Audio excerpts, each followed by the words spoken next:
Bom dia, estamos no dia 40 de leitura da Bíblia. Começaremos com Hebreus, capítulo 6, versículos de 13 a 20.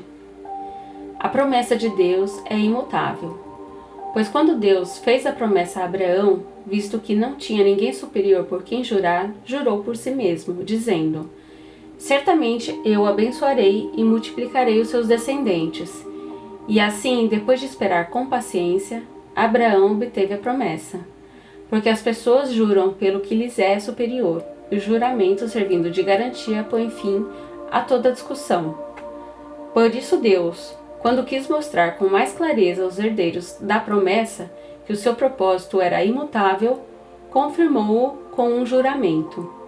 Ele fez isso para que, mediante duas coisas imutáveis, nas quais é impossível que o Deus minta, nós, que já corremos para o refúgio, tenhamos forte alento para tomar posse da esperança que nos foi proposta.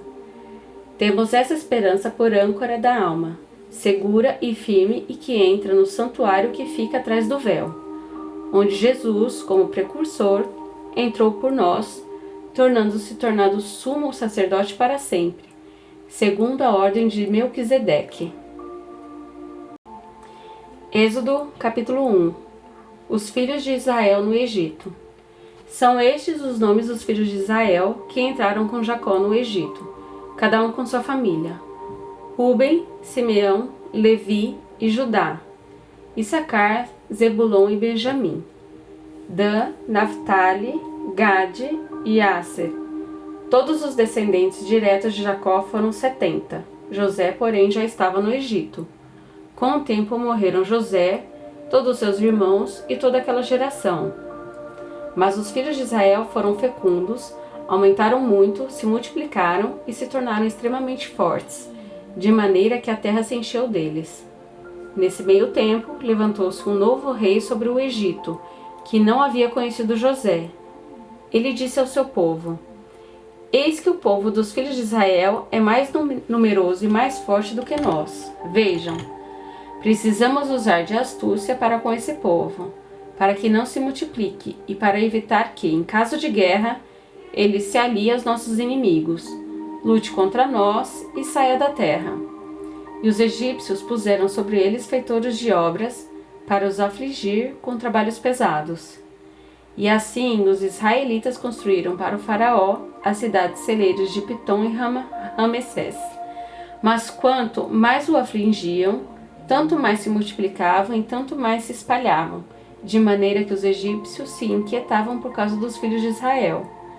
Então os egípcios, com tirania, escravizaram os filhos de Israel e lhes amargaram a vida com dura servidão. Preparar o barro, fabricar tijolos e fazer todo tipo de trabalho no campo. Todo esse serviço lhes era imposto com tirania. As parteiras desobedecem a Faraó. O rei do Egito deu uma ordem às parteiras hebreias, das quais uma se chamava Sifrá e a outra se chamava Puá. Ele disse: Quando vocês servirem de parteiras às mulheres hebreias, verifiquem se é menino ou menina. Se for menino, matem. Se for menina, deixem viver. As parteiras, porém, temeram a Deus e não fizeram o que o rei do Egito lhes havia ordenado. Pelo contrário, deixaram viver os meninos. Então o rei do Egito chamou as parteiras e lhes perguntou: Por que vocês fizeram isso e deixaram viver os meninos?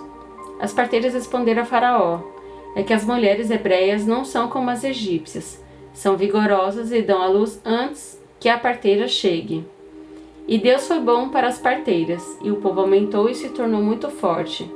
E porque as parteiras temeram a Deus, ele lhes constituiu família. Então o Faraó deu ordem a todo o seu povo, dizendo: Joguem no rio Nilo todos os meninos hebreus que nascerem. Quanto às meninas, deixem viver. Êxodo, capítulo 2. O nascimento de Moisés. Um homem da casa de Levi casou com uma mulher da mesma tribo. A mulher ficou grávida e deu à luz um filho. Vendo que o menino era bonito, escondeu-o durante 3 meses. Não podendo, porém, escondê-lo por mais tempo, pegou um cesto de junco, tapou os buracos com betume e piche E pondo nele o menino, largou o cesto no meio dos juncos, à beira do rio. A irmã do menino ficou de longe para ver o que ia acontecer com ele. A filha de Faraó desceu para se banhar no rio, e as moças que tinham vindo com ela passeavam pela margem. Quando ela viu o cesto no meio dos juncos, mandou que uma das criadas fosse buscá-lo. Abrindo o cesto, viu a criança, e eis que o menino chorava. Ela teve compaixão dele e disse: Este é um menino dos hebreus. Então a irmã do menino perguntou à filha de Faraó: Quer que eu vá chamar uma das hebreiras para que sirva de ama e crie esta criança para a senhora? A filha de Faraó respondeu: Vá.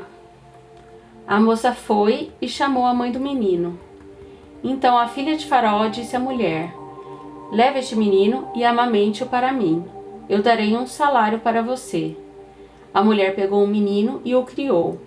Quando o menino já era grande, ela o levou à filha de Faraó, da qual ele passou a ser filho. Esta lhe deu o nome de Moisés e disse: Porque das águas o tirei. Moisés foge do Egito. Naqueles dias, sendo Moisés já homem feito, saiu para visitar os seus irmãos e viu o trabalho pesado que faziam. Viu também que certo egípcio espancava um hebreu, um de seu povo. Olhou para todos os lados e, vendo que não havia ali ninguém, matou o egípcio e escondeu o corpo na areia. Moisés saiu no dia seguinte, e eis que 2 hebreus estavam brigando. Então perguntou ao culpado: Por que você está espancando o seu próximo? O homem respondeu: Quem pôs você por príncipe e juiz sobre nós? Está querendo me matar como matou aquele egípcio? Moisés ficou com medo e pensou: Com certeza já descobriram o que eu fiz. Informado desse caso, o faraó quis matar Moisés.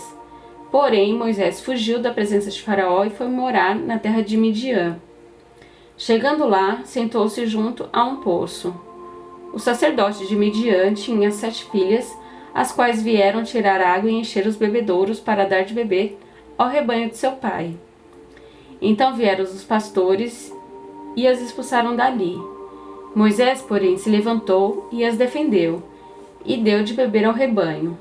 Quando elas voltaram para junto de Reuel, seu pai, este lhes perguntou: Por que vocês vieram mais cedo hoje? Elas responderam: Um egípcio nos livrou das mãos dos pastores e ainda nos tirou água e deu de beber ao rebanho. Então Reuel disse às filhas: E onde está ele? Por que vocês o deixaram lá? Chamem o homem para que venha comer conosco. Moisés consentiu em morar com aquele homem, e ele deu a Moisés sua filha Zípora, a qual deu à luz um filho, a quem Moisés deu o nome de Gerson, porque disse: Sou peregrino em terra estranha. O sofrimento do povo. Decorridos muitos dias, o rei do Egito morreu. Os filhos de Israel gemiam por causa da sua escravidão. Eles clamaram e o seu clamor chegou até Deus. Deus ouviu o gemido deles e lembrou-se da sua aliança com Abraão, com Isaque e com Jacó. E Deus viu os filhos de Israel e atentou para a situação deles. Salmos 40. Cântico de louvor e pedido de ajuda. Esperei com paciência pelo Senhor. Ele se inclinou para mim e me ouviu quando clamei por socorro. Tirou-me de um poço de perdição, de um atoleiro de lama. Colocou os meus pés sobre uma rocha e firmou os meus passos. E me pôs nos lábios um cântico novo, um hino de louvor ao nosso Deus. Muitos verão essas coisas, temerão e confiarão no Senhor. Bem-aventurado é aquele que põe no Senhor a sua confiança, e não se volta para os arrogantes, nem para os que seguem a mentira.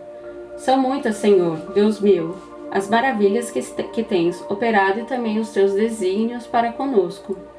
Não há ninguém que possa se igualar a ti. Eu quisera anunciá-los e deles falar, mas são mais do que se pode contar. Sacrifícios e ofertas não quiseste. Abriste os meus ouvidos, holocaustos e ofertas pelo pecado não requeres.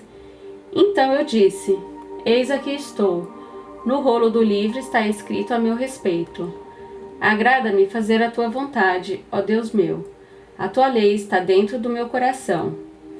Proclamei as boas novas de justiça na grande congregação. Jamais cerrei os lábios, tu o sabes, Senhor. Não ocultei no coração a tua justiça. Proclamei a tua fidelidade e a tua salvação. Não escondi da grande congregação a tua graça e a tua verdade. Não retenhas de mim, Senhor, as tuas misericórdias. Que a tua graça e a tua verdade sempre me guardem. São incontáveis os males que me cercam. As minhas iniquidades me alcançaram, tantas que me impedem a visão. São mais numerosas que os cabelos de minha cabeça, e o coração desfalece. Agrada-te, Senhor, em me livrar. Apressa-te, ó Senhor, em me socorrer. Que sejam envergonhados e cobertos de vexame todos os que buscam tirar minha vida. Retrocedam e cubram-se de vergonha os que se alegram com o meu mal. Sofram perturbação por causa da sua vergonha aqueles que me dizem: bem feito, bem feito.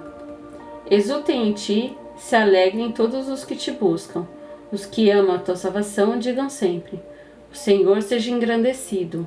Eu sou pobre e necessitado, porém o Senhor cuida de mim. Tu és o meu amparo e o meu libertador. Não te demores, ó Deus meu.